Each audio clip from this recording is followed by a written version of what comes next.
Half hearted love. Hello दोस्तों, half hearted love channel में आपका स्वागत है। ये कहानी शुरू होने से पहले जल्दी से हमारे चैनल को सब्सक्राइब करके बेल आइकॉन दबा दीजिए, क्योंकि हम आएंगे हर बार एक नए लव स्टोरी के साथ। क्या चाहते हैं आप? क्यों रोज रोज मेरा रास्ता रोक रहे हैं? कॉफी पे चलोगी मेरे साथ प्लीज? ओके, चलिए। अरे मान गई इतनी जल्दी बाबू। देविका चलो चलते हैं फिर। देविका आकाश के साथ कॉलेज के पास वाली एक कॉफी शॉप में गई। देविका के साथ बात हुई थी आज? हाँ, सुबह कॉलेज जाने से पहले कॉल की थी मुझे। रेगुलर बात करते रहना उसके साथ, वो कोई गलत काम ना कर दे। आप खामखा टेंशन ले रहे हैं। हमारी देविका ऐसी वैसी लड़की नहीं है। उसे अच्छी तरह से समझ है कि क्या करना चाहिए और क्या नहीं। अच्छा होगा अगर वो सच में ऐसी ही रही तो। देखिए, मैं ऐसी वैसी लड़की नहीं हूँ जो आप मुझे ये प्यार प्यार की बातें करके फंसा लेंगे। मैं पढ़ाई करने आई हूँ, यहाँ पे लड़का ढूंढने नहीं। अरे देविका, सबके सब यहाँ पे पढ़ाई करने ही आते हैं। कोई प्यार करने के लिए तो कॉलेज में एडमिशन नहीं लेगा। बट यू नो, प्यार एक ऐसी चीज है जो ना चाहते हुए भी हो जाती है। प्यार कभी किसी की इजाजत नहीं मांगता, जैसे मुझे तुमसे हो गया है। बस बहुत हो गया। आपकी कॉफी खत्म हो गई है तो चलिए, मुझे लेट हो रहा है। इस बार तो आकाश देविका को पटा नहीं पाया, पर अपने प्लान में एकदम पक्का था वो कि देविका को वो एक ना एक दिन जरूर पटा लेगा। देविका, तुम हमेशा से इतनी पढ़ाई करती हो या फिर यहाँ पे आने के बाद से सीरियस हो गई हो? ऐसी कोई बात नहीं है, पर मेरे पापा बहुत स्ट्रिक्ट हैं। मुझे बस इसी उम्मीद से यहाँ पे भेजे हैं ताकि मैं कुछ कर दिखाऊं, और मैं भी चाहती हूँ कि पापा की उम्मीद पे खरी उतरूं। बाप रे, इतना लंबा प्लान। मेरे पापा भी तो स्ट्रिक्ट हैं, पर आज तक कभी मुझे मेरे पढ़ाई को लेकर कुछ भी नहीं बोले, क्योंकि उन्हें भरोसा है मुझ पर मैं हर बार बेहतर करूंगी। शायद तुम्हारे पापा को तुम्हारे ऊपर भरोसा नहीं है। एक्चुअली हम 3 बेटियां हैं। पापा हम में से किसी को भी घर से दूर भेजने से डरते हैं। अरे अरे अरे, देखो मेरे बॉयफ्रेंड का कॉल आ गया। मैं नीचे जा रही हूँ मिलने। पर सोनी, 2 दिन बाद हमारा एग्जाम है। So out. मैंने बोला ना, मैं हर बार बेहतर ही करती हूँ, इसीलिए don't worry. See you, bye.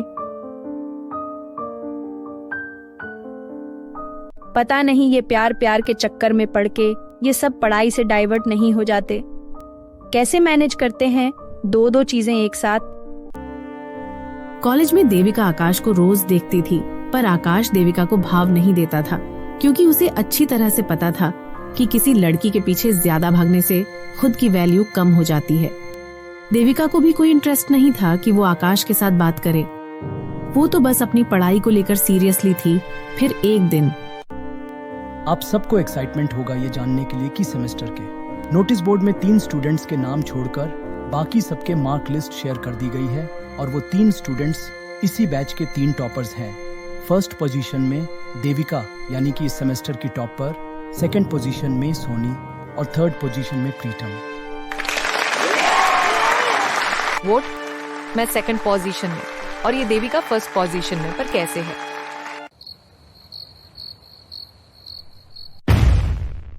Soni, क्या बात है?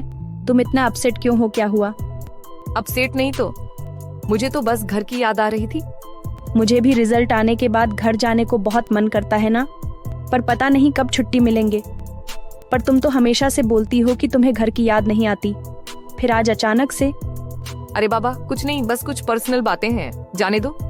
अच्छा ठीक है, मैं डिनर करने नीचे जा रही हूँ, तुम भी आ जाओ। हाँ चलो, मैं आती हूँ। आखिर ये इतनी आगे कैसे निकल गई? मुझे भी पीछे छोड़ दी। फर्स्ट पोजीशन इसकी और सेकंड मेरा। How is that possible? मैं तो आज तक कभी सेकंड पोजीशन में नहीं आई। फिर ये देविका मेरे ही साथ एक ही रूम में रह के यहाँ तक कैसे पहुँच गई? सोनी बचपन से अब तक हमेशा ही क्लास में फर्स्ट पोजीशन में रहती आई थी, और अचानक से हायर क्लासेस में आते ही देविका ने उसे मात दे दिया तो उसे अपने आप पे यकीन नहीं हुआ। इसीलिए सोनी ने भी ये तय कर लिया था कि किसी भी तरह देविका को नीचे गिरा के ही रहेंगी। और इत्तेफाक से सोनी का बॉयफ्रेंड साहिल का दोस्त, उनका सीनियर आकाश निकला। सोनी, तुम हमारे ही कॉलेज में पढ़ती हो। मुझे ये बात आज ही पता चली। पर मैंने साहिल से सुना था कि कोई आकाश है इस कॉलेज में जो इनका बचपन का दोस्त है। इसके अलावा भी मैं आपको अच्छी तरह से पहचानती हूँ। देविका को प्रपोज जो किए थे आप। हाँ देविका, अच्छा। अरे वो तो ऐसे ही शुरू में नई लड़कियां देख के कोई भी सीनियर प्रपोज करने लगता है। मैंने भी थोड़ा ट्राई मार लिया था, पर बात कुछ बनी नहीं। तो अब बन जाएगी। मैं जैसे बोलती हूँ आप ठीक वैसे ही करते जाइए। जल्द ही देविका आप के बाहों में होगी, trust me. Okay, I am ready. अरे देविका, अभी अभी तो रिजल्ट आया है और तुम पढ़ाई कर रही हो। थोड़ा चिल करो, बाहर घूमने निकलो। क्या तुम भी ना किताब का कीड़ा बन गई हो? सोनी मेरा कोई दोस्त नहीं है जो मैं उसके साथ बाहर घूमने जाऊं, इसीलिए। हार्ट, अच्छा छोड़ो, मैं तुम्हें आज से बाहर घुमाने लेके जाऊंगी, ओके? हाँ वो सब तो ठीक है, पर तुम भी थोड़ा पढ़ाई पे फोकस करो। Focus vote? मैं तो तुम्हें शुरू से बोली थी कि मेरा लव लाइफ और पढ़ाई दोनों अलग अलग ट्रैक पर चलते हैं। मैं किसी को किसी के साथ क्लैश नहीं होने देती, तभी तो बचपन से अब तक हमेशा ही अच्छे मार्क्स में पास हुई हूँ। हाँ यार, मैंने तो वो देख ही लिया, पर सच में तुम दोनों चीज एक साथ कैसे मैनेज करती हो? मैंने सुना है प्यार के साथ पढ़ाई कभी नहीं होती। सब बेकार बातें जो होनहार है वो सब कर लेता है, और जो डरपोक है वो तुम्हारे तरह डरते ही रहते हैं। अच्छा वैसे तुम्हें पता है, आज मैं साहिल के साथ एक अनाथ आश्रम गई थी, और वहां पे पहले से ही आकाश भैया हमारा सीनियर वो भी थे। कितने सारे कपड़े, खाना, फ्रूट्स बच्चों में बांट रहे थे। सच ए नाइस पर्सन। अच्छा सुनो, कल तो छुट्टी है, चलो कहीं घूमने चलते हैं। ठीक है, चलेंगे। अगले दिन सोनी के साथ देविका बाहर घूमने निकली। दोनों एक गार्डन में बैठकर काफी देर तक प्यार और पढ़ाई के बारे में बात करते रहे। सोनी पूरी तरह से इसी कोशिश में लगी हुई थी कि कैसे देविका को उसके जैसे प्यार के ट्रैक पर ले आए कि तभी पास के बेंच पर। सो वोट में मैंने तुमसे कभी प्यार नहीं किया, यही सच है। घर वालों के बोलने पर सगाई कर ली थी। मैंने तो क्या, अब मेरे गले पड़ोगी तुम। मुझे तुमसे शादी नहीं करनी समझ गई। शादी नहीं करनी तो फिर मैं कहाँ जाऊंगी? तुम 2 साल से मेरे साथ थे। हाँ, तुम्हें भी मजा आ रहा था, और मुझे भी क्या गलत किया मैंने।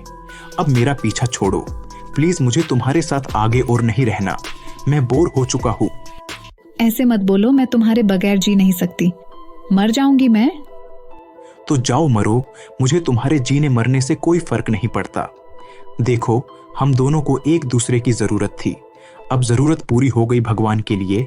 किसी दूसरे लड़के को ढूंढ लो और मुझे बख्श दो।